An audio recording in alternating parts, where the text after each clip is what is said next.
if you got a sense of humor, this is a great album, and it's a good album musically too. But it's definitely got some weird songs on it. I think Bryce is probably gonna have to listen to this one on headphones when he's at home.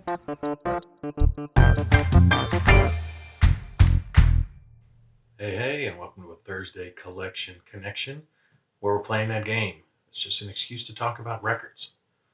I play the game with my brother, Plastic Eric, over on the Plastic Soundwave Cults channel. He shows an album every Monday, I show one every Thursday, and the connective tissue, how we play the game, is that the album that we show has to relate in some way to the album shown in the previous video. So we'll talk about that album, especially if we have impressions of the album that we're connecting to, and then move on to our connection and talk about that album a little bit. So, with that out of the way, let's move ahead. In Eric's last video, he talked about the Bloodhound Gangs. Hooray for boobies. Um, Very juvenile. It appeals, I'm sure, to an adolescent sense of humor, which means that I did get a few chuckles out of it. But I was mostly, again, passively listening. I certainly remember, and I'm going to forget the name of the song, but the "You and Me, Baby, Ain't Nothing But Mammals" or "The Bad Touch." I certainly remember that from back in the day, and the Ballad of Chasey Lane. I think I also remembered, and I think the song with the awful title, like "The Lap Dance Is Always Better When the Stripper Is Crying," is a song that Eric played for me. Kind of thing that you would think would maybe come out of Ween. Um, that kind of pushing the envelope silliness, but it doesn't seem like it doesn't feel like there's a whole lot beyond salacious humor, pushing the envelope kind of humor. It's not bad to listen to, but yeah, it's probably best left in the 90s. And so for a connection, you might not think of the Bloodhound Gang as award winning, but The Bad Touch won a Rockbjörnen, which is a prize awarded by a Swedish daily newspaper that, like Aftonbladen, I don't know, I take a really sad attempt at the name. I feel more comfortable saying Rockbjörnen than the name of the paper, but anyway. So it's a series of music prizes awarded every year by this Swedish paper.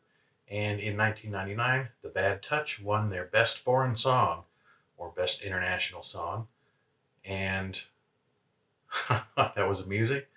And I looked to see if I had any other Rockbjörnen winners from that year, 1999. I did not, but looking at the list of Best Foreign Song or Best International Song winners, I did have one from 2015.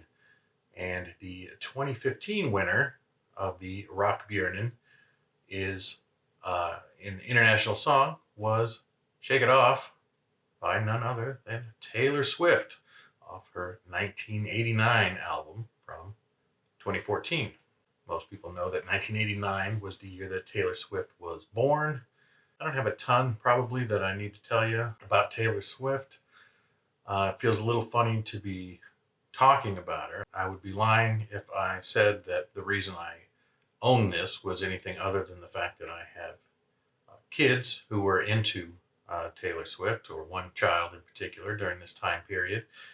But I would also be lying if I said I didn't mind listening to this album in particular, 1989.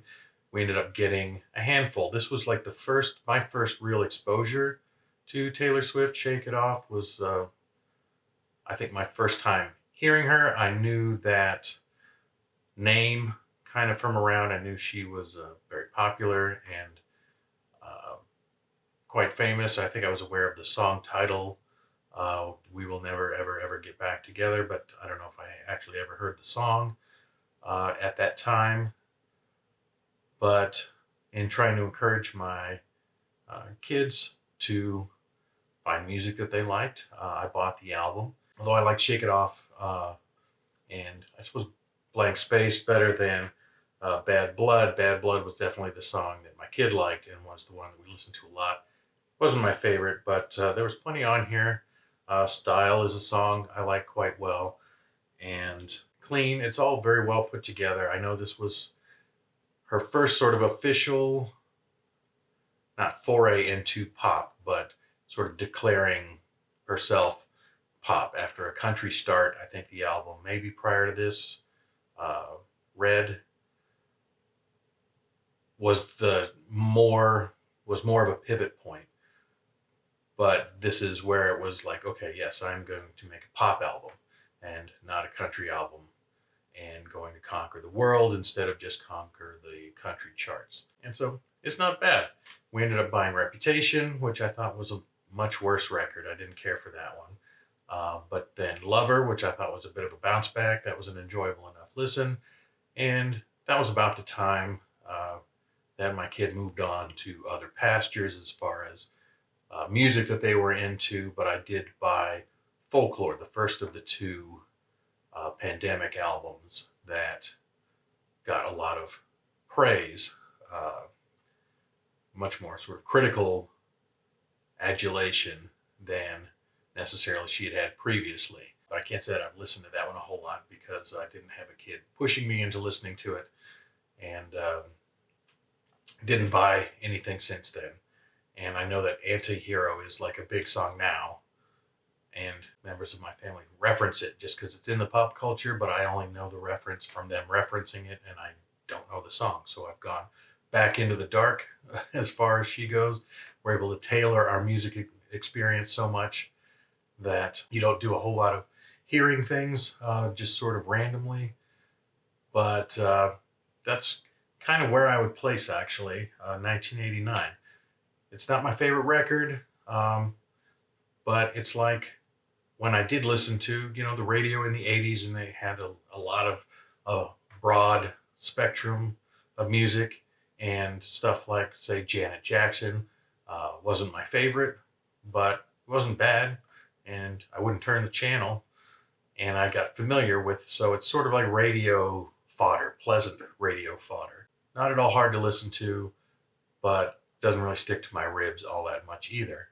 But nonetheless, it was a fun way to connect the Bloodhound Gang to Taylor Swift, the Swedish Rock Björnen Award from the name of that paper that I'm not going to try again.